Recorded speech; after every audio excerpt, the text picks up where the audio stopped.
Assalamualaikum warahmatullahi wabarakatuh. Pehaba, sahabat Langga Farm Bamandum.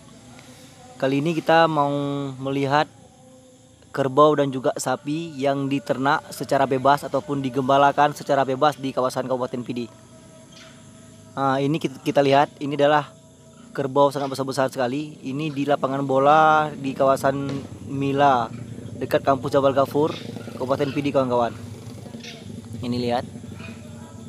Padahal di sini sudah ada perda bupati bahwa ternak berupa ternak baik kerbau, sapi dan kambing tidak boleh dilepas secara bebas, kawan-kawan. Nah, ini kita lihat. Jadi sangat gampang sekali, sangat mudah sekali beternak di kawasan Pidi, kawan-kawan.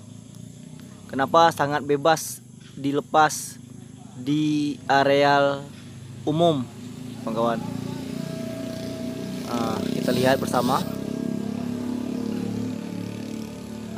Di sini juga ada sekawanan sapi Aceh.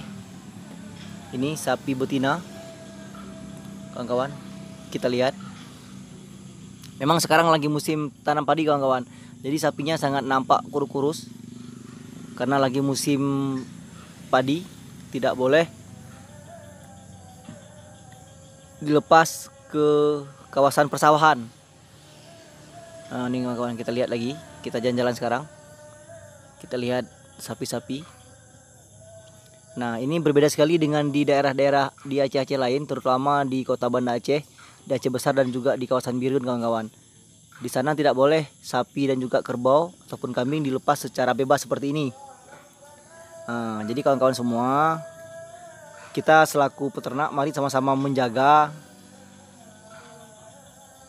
padi, tanaman dan juga semua yang ada di dalam masyarakat demi kesejahteraan kita bersama, supaya masyarakat petani juga bisa sejahtera dan juga para peternak bisa sejahtera.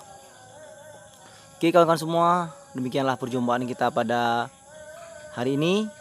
Salam sukses selalu, dan jangan lupa dukung terus channel Langga Farm ini dengan cara like, komen, subscribe dan share kepada teman-teman di seluruh Nusantara.